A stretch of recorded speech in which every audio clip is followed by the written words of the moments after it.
Zari za Boss Lady siku ya leo mazungumzo kubwa sana kwenye mitandao ya kijamii baada tu ya kuthibitisha wazi kwamba yeye pamoja na mpenzi wake Shakibu wameachana, na nitakwenda kuonesha ujumbe ambao Zari za Boss Lady ameweza kuandika katika peji yake ya Instagram kupitia Insta story, akiwa anathibitisha wazi kwamba yeye pamoja na mpenzi wake Shakibu wameachana. Na ukiangalia penzi lao limedumu kwa takriban miaka 5, sio mchezo, lakini pia tunaweza tukaipata sababu ya hawa watu wawili kuachana, kwa sababu ukimwangalia Zari ni mwanamke ambaye tunaweza kusema ni mkubwa kuliko Shakibu. Shakibu bado ni kijana mdogo, ni kijana ambaye anajitafuta, ni kijana ambaye hana hata mtoto mmoja. Zari the Boss Lady tayari ana watoto 5. Sasa sidhani kama Zari the Boss Lady labda kuna namna fulani hivi alikuwa anamfikiria Shakibu, kwa sababu Shakibu ni kijana mdogo ambaye kwa sasa hivi bado anaendelea kuangalia future yake, bado anatamani kuwa na familia, mambo kama hayo. Sasa Zari the Boss Lady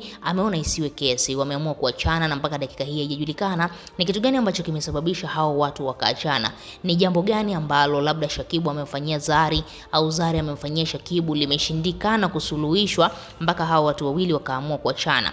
Ngoja nikusomea huu ujumbe alafu baadaye utaweza kuniambia hapo kwenye comment unafikiri ni kwa nini Zari ameandika ujumbe kama huu katika peji yake ya Insta story. Ameandika kwa Kiingereza, lakini mimi nitakwenda kukusomea kwa lugha ya Kiswahili ili mradi tu uweze kunielewa. Zari the Boss Lady ameweza kuandika: miaka 5 baadaye, baada ya kufikiria na kutafakari kwa kina, tunaamini ni bora kwetu kutengana kutokana na tofauti zisizoweza kusuluhishwa.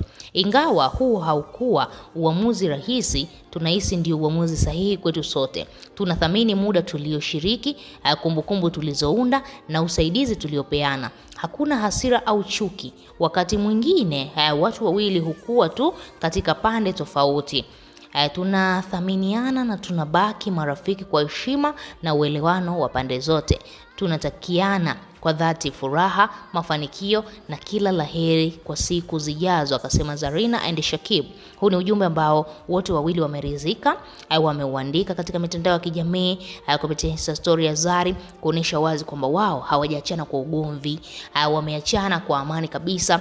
Lakini hapo Zari amesema kutokana na tofauti zisizoweza kusuluhishwa. Ni tofauti gani hizo ambazo wameshindwa kuzisuluhisha hao watu wawili? Mpaka dakika hii mimi na wewe hatujui, tupo gizani, tunashindwa kuelewa ni kwa nini hao watu wametengana. Lakini hapo baadaye endelea kujiunga nasi kupitia Bongo Option, ili mradi kila taarifa ambayo itatokea tuweze kukuangazia na uwe mtu wa kwanza kupata kila habari ambayo inatokea ndani na nje ya nchi ya Tanzania. Niseme tu bye bye mpaka wakati mwingine, I'm out, ciao.